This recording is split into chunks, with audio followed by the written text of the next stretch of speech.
Ayan po at maraming salamat po sa patuloy ninyong pagsubaybay dito sa ating Walang Kakwenta-Kwentan channel. At salamat at kahit pa paano ay nandyan pa rin po kayo at patuloy nga na sumusubaybay dito sa channel natin.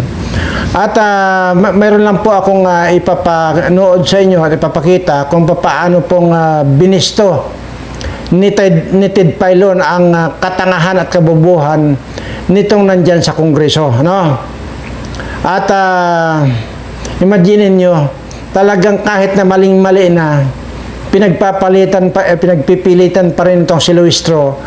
Kaya po punong-puno na ng garapata ang bilat nito kasi nga tingnan mo, pangiwi-ngiwi na rin po itong Luistro na ito pinagpipilitan ay samantalang yung pinapakita ni Madriaga na 84 million na inisyo daw kuno ni Duterte sa kanya ay yun nga, binisto nga ni Ted Filon na at pinamukha ni Ted Filon dito kay Joel Chua, yung pong congressman ng Maynila na itong si Chihuahua.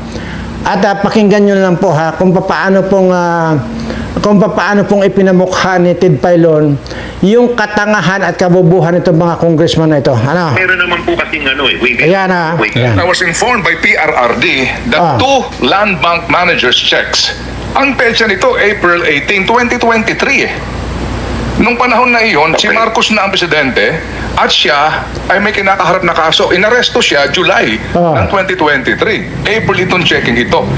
Paano nangyari? Alam niyo, yung medyo gusto ko lang, wala nagtanong nito during, I think this is a valid question. Nagharap ka nagkwento ka ng ganito, nagbigay ka ng copy ng cheque, anong paliwanag mo sa petsa?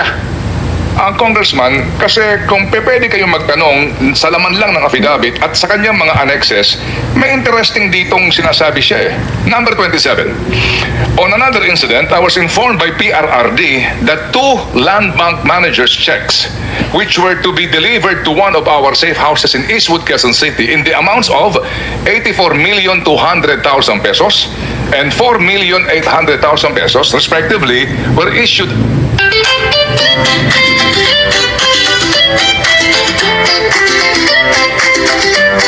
under my name. Copies of the 2 land bank managers checks are here to attach as annexes A and A1. All right. To prove the aforementioned allegations, I am willing to etc. Pero did you check the annex, the said managers check kung ano mga petsa nito? Yung annexes po niyan ay nandoon ay hindi ko po napansin yung petsa. Tingnan yung kabuuan. Congressman, yung sinasabi niyang managers check, ano po, Si Joel Chihuahua po itong kausap ni Ted Filon. Tingnan nyo ang kabubuhan talaga nitong mga animal na itong mga tanga na mga bubo pa. Ayan. Nakapangalan sa kanya land bank ito. Alright, 84 million. Ang petsa nito, April 18, 2023 Nung panahon na iyon, si Marcos na ang presidente at siya ay may kinakaharap na kaso. Inaresto siya July ng 2023. April itong checking ito. Paano nangyari? Alam niyo, yung medyo gusto ko lang, wala nagtanong nito during, I think this is a valid question. Nagharap ka nagkwento ka ng ganito, nagbigay ka ng copy ng cheque, anong paliwanag mo sa petsa? Paano naman ang panahon na iyon? Meron ba? Go ahead, sir, go ahead. Tama po. Yan po kasi hindi naman po yan natanong doon sa aming hearing. So siguro yan, matatanong na po yan pagdating po sa trial. Gago. Tarantado. Tarantado talaga, mga putang inang mga panay. Ito yung mga pinapasweldo po natin. Itong mga putang inang mga congressman, itong mga bobo, mga tanga pa, itong mga animal na ito. Imaginin mo, yan po ay kumpirmado na kidnap for ransom syndicate yung Barsaga na yung Madriaga na yan. At katunayan ay convicted po yan ng bitay nga sana yan Kaya lang walang bitay dito sa atin. Kaya habang buhay na lang ang pagkakakulong ng animal na yan. At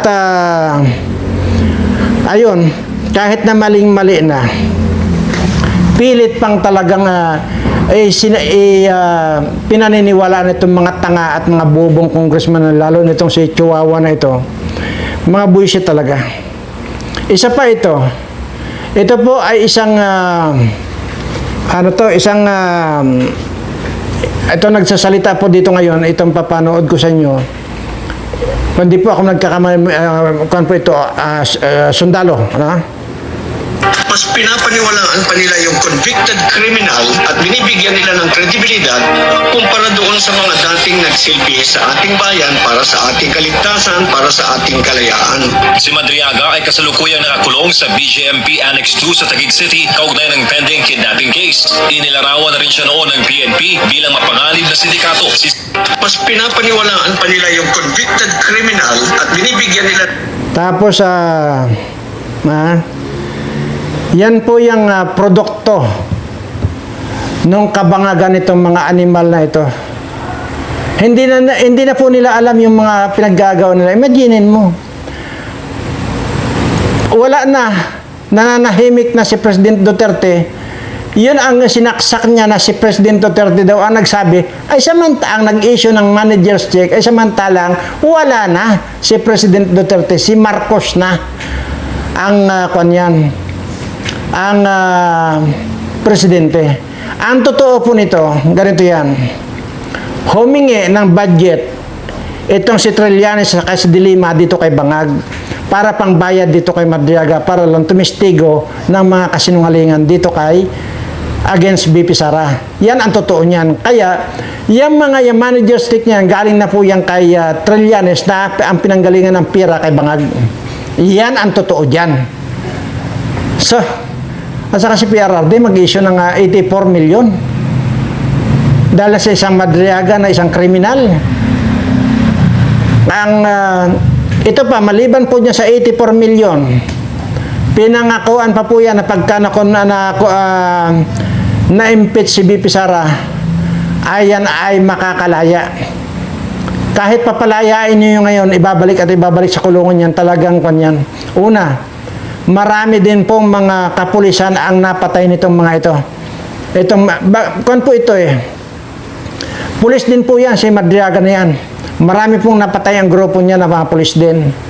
So, sa tingin nyo, kahit pa maikon yan, mapalaya ninyo yung hayop na yan na demonyong yan, ibabalik at ibabalik lang din yan pagkatapos na kahit na sinong presidente ang uupo dyan. At yan po ang totoo dyan. Anyway, at ganyan po talaga itong mga animal ito. Yan sinaabante na yan, itong si Chihuahua na ito, saka si Luistro na yan. Yan po talaga ang mga demonyo yan dyan. Kaya siguro kailangan at siguro talagang paramihin ko pa yung mga nakadapo na garapata sa tinggil nitong Luistro na ito para lalong masipsip na niya na masipsip ang dugo. Imagine mo sabihin pa nitong Luistro na ito na kailangan daw humarap daw si BP Sara sa hearing niyan at huwag daw siyang magtago at harapin niya yung kasong kinaso sa kanya. Bakit? Putang ina kang hayop kang burikat ka. Yung asawa mo, hinarap mo ba nung nang-rape? Hindi ba't ikaw mismo ang nagsabi na tinago ko ang asawa ko? Tinago ko ang asawa ko. Wanted siya, wanted siya, wanted siya. Hindi ba't ikaw? Tarantado. Ngayon, kay BP Sara lang applicable yung kailangan niyang humarap at harapin yung katotohanan. O bakit yung asawa mo tinago mo? Dapat po ito, sa totoo lang po, kinukulong ito Sa totoo lang. Diyan pa lang po talagang kinukulong. Pero sabi ko nga sa'yo, malapit ka na.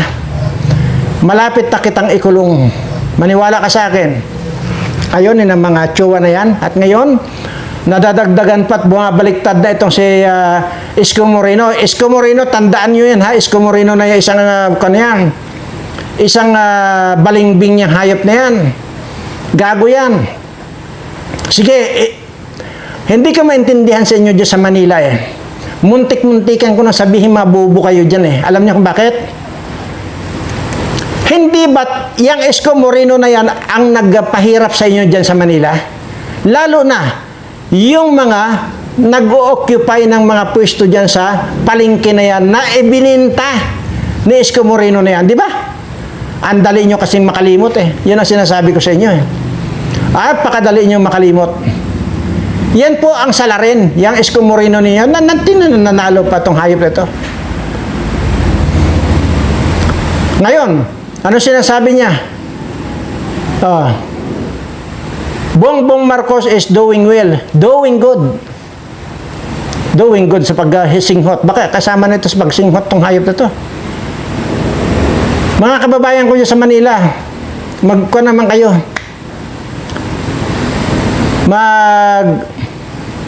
Aywan ko, hindi ko maintindihan talaga sa inyo. Sa totoo lang. Hindi ba't ang dami-dami mga nagprotesta dyan dahil nga, saan napunta pala yung pinagbintahan ng palengke dyan? Itong si Isko Moreno. Isa rin pong kurap yan. Ngayon, harapin ninyo ako kapag ka hindi totoo ito. Sinasabi ko, lahat kayong mga politiko, mga korap kayo, mga magnanakaw kayo, harapin ninyo ako, sabihin nyo sa harap-harapan ko na hindi totoo ito sinasabi ko. Dahil pag hindi totoo ito, magpapakamatay ako. Pero pagka totoo, kayo ang tutudasin kong putang na nyo. Buisit kayo, wala nang katinuan ang bansang ito, puro na lang mga baliw, puro na lang may mga saltik ang ulo. Ha? Puro lang, tingnan mo yung tsuwa na yan. Yan ang nagpatayo ng mga barangay barangay outpost, dyan mismo sa gitna ng kalsada. Tingnan nyo, nanalo pa. Itong Abante naman ito, walang ginawa ito, kundi mandila ng mga bilat ang hayop na ito. Kaya ako nawiwili ito sa dilima dahil nadidilaan na yata ang bilat itong hayop na ito eh. Mananagot kayo sa akin. Sa akin kayo mananagot. Maniwala kayo sa akin. Tandaan yung pagmumukhang ito. Tandaan ninyo. Maniwala kayo sa akin. Gigilitan ko kayo mga putang na ninyo. Bullshit kayo. Wala nang katinuan. Puro ganyan na lang ang mga pinag-aaksayahan nyo ng oras dyan. Yang nilalamon nyo sa tuwing mag-hearing kayo dyan, mga putang ina nyo, mga congressman kayo. Yung nilalamon ninyo dyan, pira namin. Yung sinisweldo ninyo dyan, pira namin. Yung ninanakaw ninyo, pira pa rin namin, putang ina nyo. Anong gagawin ko sa inyo? Gigilitan ko kayo pagkatapos. Pag nagkaroon ako ng pagkakataon, wala akong ititira sa inyo. Ultimong mga kaluluwa ninyo susunugin ko. Tandaan ninyo ito sinasabi ko. Napakagago ninyo. Sobra ang pagkaganid ninyo mga hayop kayo. Tapos, ito, ipapakita ko pa rin ko yung kwan. Yung picture nung nagsabi na makikipagdebate kay kwan. Kay BP Sara na matalino daw siya. Ito, buisit itong burikat na ito na parang kuniho. Ang lapad-lapad pa ng tainga itong hayop ito. O yan o. Ang pangit ang putang ina. O. O. O.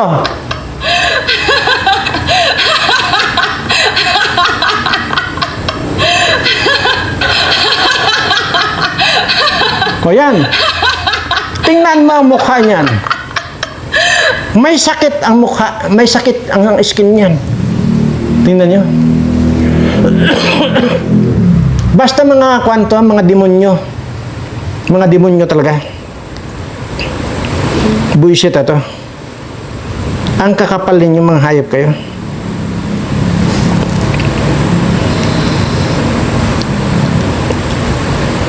Grabe.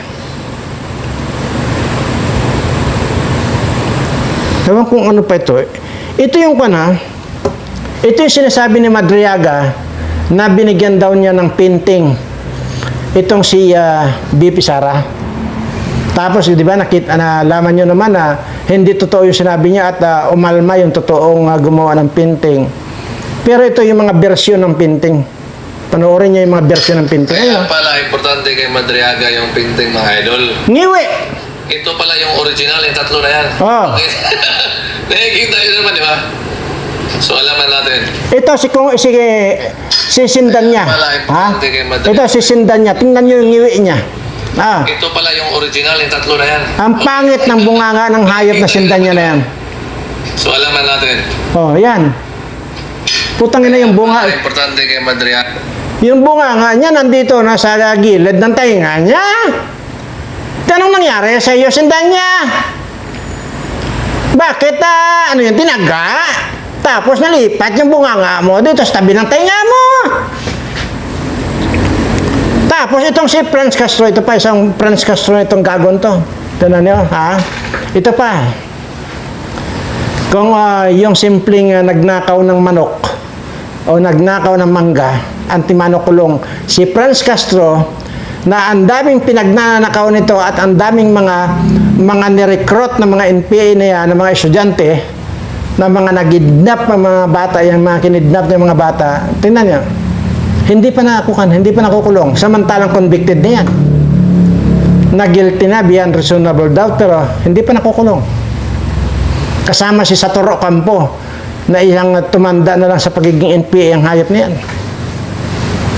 Yun ang sinasabi ko, mga kababayan ko. I-subscribe nyo po itong channel ko, Berana Live Studio TV. Umaapila ako sa inyo. Kasi pagka hindi kayo nakasubscribe, hindi kayo makakakita. Hindi nyo makikita kung paano kung gigilitan ang liig dito mga ito. Kaya kailangan nakasubscribe kayo para makita ninyo.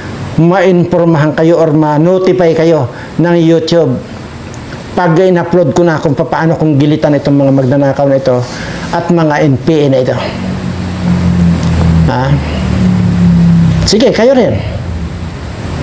Maaring sa buong buhay ninyo o kahit na o baka wala nang darating na panahon na mangyayari ito, dito pa lang sa panahong ito mangyayari, nagigilitan ko lahat yung mga magnanakaw. Gagawin kong dinuguan ng mga putang ina. Tapos ipalamon ko rito sa mga buaya ko rito sa basement ko. Nakakagalit. Kaya kayo ang lugi. Pag hindi kayo nag-subscribe sa channel ko, lugi kayo, hindi nyo makikita. Kasi ang plano ko rito, hindi lang plano, talagang nabuo na sa isip ko. Wala akong i-skip na video, lahat yan, pabibidyohan ko. At naka-upload yan. Maging sa buong mundo ito makikita. Dahil kukuha ko ng mga international media na magsaksi kung paano kung gumilit ng liig ng mga magnanakaw. Correction. Wala akong ititira ni isang magnanakaw. Kung kinakailangan magmula sa taong magnanakaw na hanggang sa kaapu-apuhan niyang gigilitan ko. Unang-una, mayroon na tayong prueba. Yung dating senior magnanakaw, pumunta sa junior magnanakaw, ngayon nandito ngayon sa apo niya, magnanakaw. Sino? Itong si Sandro Marcos. Hindi ba't bilyon-bilyon din ang ninakaw nitong animal na ito? Ikaw rin, Vince Dizon.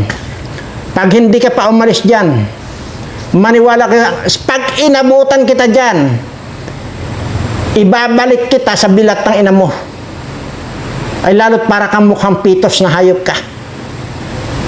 Ikaw, Ping Lacson, yung ilong mo na yan, pagkalapad-lapad yung ilong mo na yan, lalo kung pipit-pitin yung ilong mo na yan. Maniwala kayo sa akin dahil ito ang mangyayari. Sinabi ko na rito, ito ang mangyayari. Tandaan ninyo kayong mga criminal kayo. Itong Soto na ito, ipapahukay ko yung buto ni Pipsi Paloma at ipangangat-ngat ko sa kanya. Pag hindi ko nagawa yan, sabihin nyo ako sinungaling ako. Pag hindi ko nagawa yan, hindi nyo na makikita ang pagmumukhang ito. Lahat kung ano yung nabitawan kong salitang ito, gagawin ko na nakabidyo yan. Tandaan ninyo, mga putang ina ninyo.